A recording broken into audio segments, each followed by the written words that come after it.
بس مسجد کے آگے کچھ نہیں. اب مسجد میں وہ گھسا ہے. اب کہتے ہیں مسجد میں بھی آپ خطبہ وہ دیں گے جو ہم کہیں گے.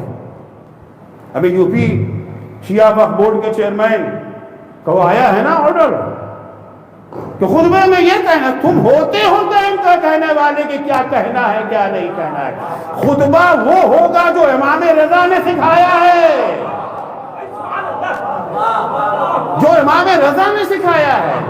جمعے کی شان کو سمجھے کہ نماز جمعہ ہے کیا, یہ جاہل آ کے ہمیں سکھائے گا کہ نماز جمعہ کیسے پڑھائی جائے گی.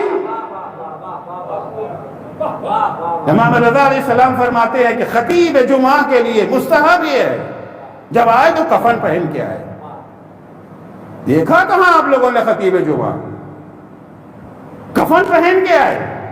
8ویں امام فرماتے ہیں اسلحہ لے کر کے آئے. ہمارے یہاں خیر اسلحہ تبدیل ہو گیا ڈنڈے میں. اب ہر ایک کی ہمت کے وقت ہوتا ہے نا ہر چیز تو. اسلحہ لے کر کے آئے. امام فرماتے کہ کفن علامت ہے اس بات کی کہ ہم حق کے لیے جان دینے کو تیار ہیں. اسلحہ یہ علامت ہے کہ حق اور عدل و انصاف قائم کرنے کے لیے جان لینے کو بھی تیار ہے.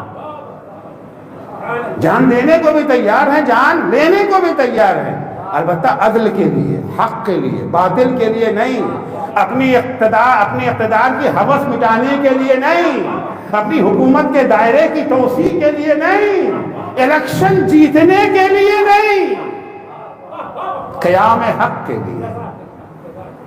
امام فرماتے ہیں کہ 2 خطبہ رکھا گیا ہے نماز جمعہ میں. ظہر کی تو 4 رکعت تھی نا, ظہر کی جگہ پہ جمعہ پڑھتے ہیں. جمعہ میں کتنی ہو گئی؟ 2 رکعت. جمعے میں 2 رکعت, 2 رکعت کی جگہ خطبہ. یعنی خطبہ کوئی معمولی چیز نہیں, سننا واجب. خطبے کا سننا جس میں خطبہ ہو رہا ہے, کوئی بھی ایسا کام کرنا جو خطبہ سننے میں مزاحمت ایجاد کرے حرام ہے. حتی نماز پڑھنا, خطبہ ہو رہا اور آپ کھڑے ہو گئے نماز پڑھنے کے لیے. اگر خطبہ آپ نہیں سن پا رہے تو نماز پڑھیں گے تو کہاں سے سنیں گے؟ 2-4 لفظ کان میں ٹکرائیں گے, کہا کچھ تھا سمجھے کچھ, یہی تو ہوگا نا. پھر تو نماز پڑھنا سننا واجب ہے خطبے کا. امام رضا فرماتے ہیں 2 خطبہ کیوں رکھا گیا؟ کہ 2 خطبہ رکھا گیا تاکہ خطیب جمعہ ایک خطبے میں لوگوں کو حق اور تقوی کی دعوت دے, اچھائی کی دعوت دے, برائی سے روکے. بھائی کام کا پیغمبر کرتے تھے یا بولو ہم بالمعروف نہ ہوں. دوسرا خطبہ کاہے کے لیے ہے؟ عالم اسلام کو پیش آنے والی مشکلات کا تذکرہ کرے, سازشوں پر سے پردہ اٹھائے کہ کیا کیا سازش ہو رہی ہے, کن خطرات میں ہم گھرے ہوئے ہیں, بیدار کرے لوگوں کو, مشکلوں کا حل پیش کرے. خطبے فقط وہ رکوع سجدہ کر کے گھر نہیں جانا ہے, رکوع سجدہ کر کے گھر نہیں جانا ہے. امام کھڑا کہاں ہوتا ہے؟ محراب. محراب جانتے کسے کہتے ہیں؟ محراب عربی زبان میں محل جنگ, حرم سے بنا ہے نا محراب. محراب محل جنگ, وہ جنی شیطانوں سے بھی لڑتا ہے, انسانی شیطانوں سے بھی لڑتا ہے. یہ شان ہے خطبہ جمعہ کی. اب دینا جی وہ خطبہ جمعہ میں وہاں ایسی کوئی بات نہ کہی جائے جس سے امن میں خطرہ. کون کہتا ہے بھائی جس سے امن میں خطرہ ہو؟ آخر کوئی بات کہی تبھی تو جاتی ہے نا, کچھ ہو. کون سا ایسا جمعہ آپ نے دیکھا ہے کہ جہاں کے اوپر ہم کے خلاف باتیں ہو رہی ہیں؟ اس کے بعد وہ آرڈر جاری کرتے مسجد میں نماز کے علاوہ کوئی جلسہ نہیں ہوگا, کوئی اجتماع نہیں. یعنی مجلس پر اس کو جو ہم لوگ کر رہے ہیں, خیر آپ کے آرڈر نہیں آیا ہے, یہ آرڈر یہ جو ہے یو پی کا ہے, یو پی وقف بورڈ کے چیئرمین نے دیا. ہو سکتا ہے ان کو دیکھتے دیکھتے یہ جو ہے بہار کا چیئرمین بھی بول اٹھے.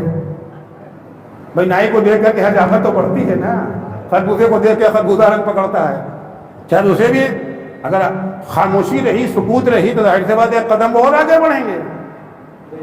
کدھر کوئی نہیں ہو سکتا، مجلسیں نہیں ہو سکتی، محفلیں نہیں ہو سکتی، نماز بس نماز مسجد۔ کس نے کہا کہ مسجد فقط نماز کی جگہ ہے؟ سب سے پہلی مسجد جو پیغمبر اسلام صلی اللہ علیہ وآلہ وسلم نے بنائی تھی، بتاؤ مسجد پیغمبر میں کیا فقط نماز ہوتی تھی؟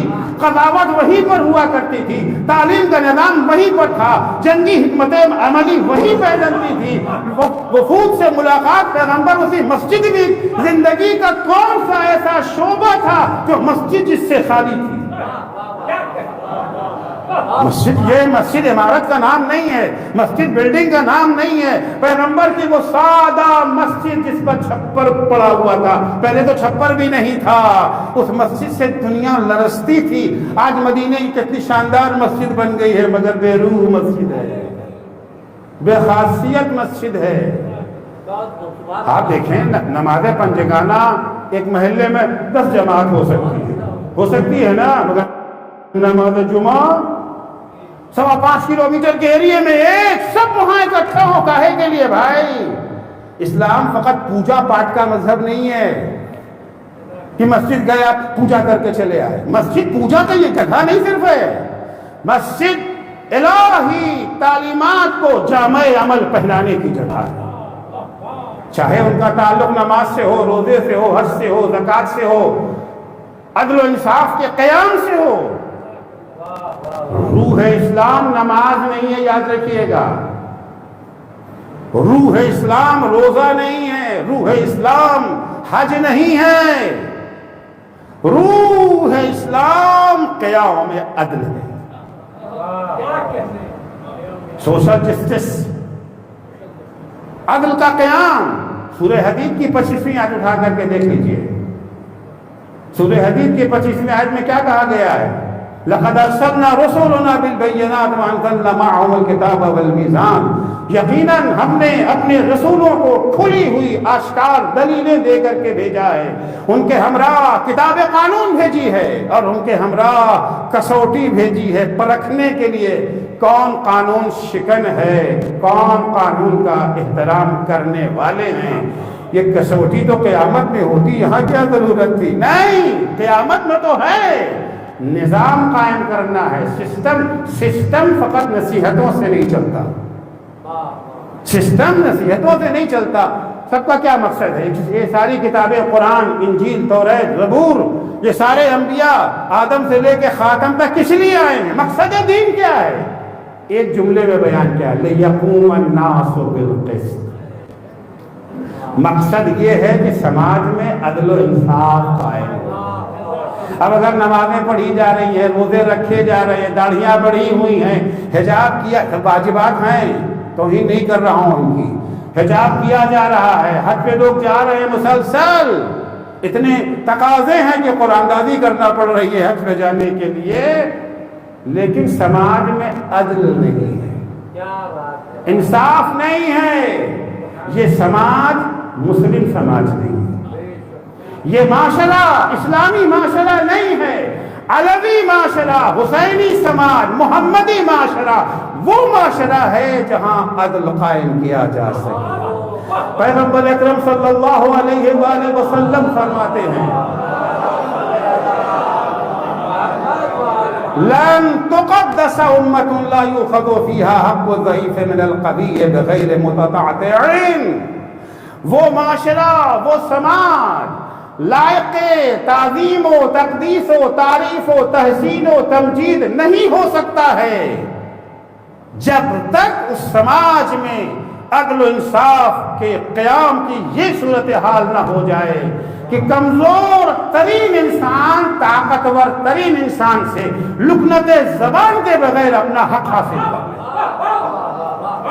ایسا سماج نہ ہو جہاں بہو بلیوں کی حکومت ہو کہ بیچارہ کمزور ڈرتا ہے FIR لکھوانے سے بھی کہ کہیں تھانے جائے تو الٹے ہمیں کو بند نہ کر دیا جائے۔ یہ معاشرہ ترقی یافتہ معاشرہ آگے کے تحسین و تعریف نہیں ہے۔ یہ معاشرہ تو نبی کا کام فقط امر بالمعروف کر دینا نہیں ہے، فقط کہہ دینا نہیں ہے کہ جی آپ کا کام تو بس کہہ دینا ہے، مول صاحب زیادہ اوور نہ ہوا کیجیے، اپنی حق پہچانیے، ایک تو گھر سے نکلیے مسجد ہے، ادھر ادھر جانے کی ضرورت نہیں ہے، ہاں کبھی اسمبلی اور پارلیمنٹ کو نگاہ اٹھا کے مت دیکھیے گا. آپ کا کہاں کا کام ہے؟ مسجد تک. ملا کی دوڑ ایسا مشہور کیا گیا جیسے قرآن کی آیت ہو. یہ جیسے یہ قرآن کی آیت ہے، وہی منزل ہے. اگر اس کے خلاف چلے گئے تو گناہ کبیرہ کا ارتکاب. اور اب مسجد کے اندر بھی نہیں، آپ کو یہ کہنا ہے اور یہ نہیں کہنا ہے، وہ پڑھنا ہے. جیسے عرب ملکوں میں ہے نا کہ باقاعدہ حکومت کی طرف سے خطبہ ان کا لکھ کر کے آتا ہے. آپ کو پتا ہے کویت میں 50 سے زیادہ شیعہ مسجدیں ہیں. 50 سے عرب ملکوں میں نسبتاً کویت میں شیعوں کو سانس لینے کی تھوڑا زیادہ آزادی ہے. عرب ملکوں میں 250-300 امباڑے ہیں، 50 کے قریب مسجد ہے، بڑی شاندار شاندار مسجدیں ہیں. مگر کسی مسجد میں نماز جمعہ نہیں ہوتی، کیونکہ نماز جمعہ کے لیے وہاں تاکید خطبہ سرکار والا پڑھنا پڑے گا. فلاں کو امیر المومنین بھی کہنا پڑے گا. یہ سب وہ خطبہ آئے گا. ان کا نماز ہی نہیں پڑھتے. یہ بے خاصیت نماز پڑھ کے کیا کریں گے؟ بے روح نماز پڑھ کے کیا؟ وہاں نماز جمعہ اسی لیے نہیں ہوتی.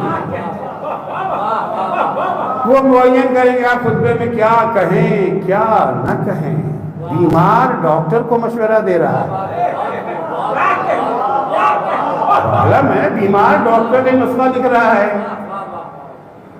آپ عالم سے آ کر کے پوچھئے. ہاں اگر امام جمعہ میں صلاحیت نہیں ہے تو مت رکھیے اسے. ہم یہ نہیں کہتے کہ ہر شخص پر امام جمعہ بنا کے لا کے رکھ دیں. یہ پر رکھیے، دیکھیے علم ہے کہ نہیں ہے، فہم ہے کہ نہیں ہے، ذکاوت ہے کہ نہیں ہے، تقویٰ ہے کہ نہیں ہے. اگر اس کا علم بھی مان لیا، تقویٰ بھی مان لیا، ذہانت بھی مان لیا، ذکاوت بھی مان لیا، اب اسے بیڑیاں پہنانے کا آپ کو حق کہاں سے آ گیا؟ کیا آپ اسے بیڑیاں پہنائیں گے؟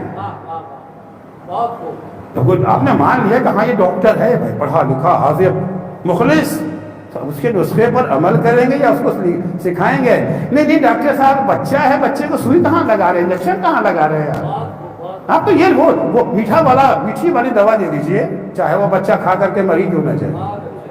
آپ تو نہیں بول سکتے اس سلسلے میں. پیغمبر کی شان اور کیا ہے؟ وَيَضَعُ عَنْهُمْ إِصْرَهُمْ وَالْأَغْلَالَ الَّتِي كَانَتْ عَلَيْهِمْ. پیغمبر امر بالمعروف بھی کرتا ہے، نہی عن المنکر بھی کرتا ہے، حرام چیزوں سے دور رکھنے کی بھی تلقین کرتا ہے، نقصان دہ چیزوں سے بچنے کی دعوت دیتا ہے، پاکیزہ چیزیں مفید چیزوں کو حلال میں قرار دیتا ہے، اور ساتھ میں پیروں میں پڑی ہوئی غلامی کی زنجیروں کو بھی توڑتا ہے.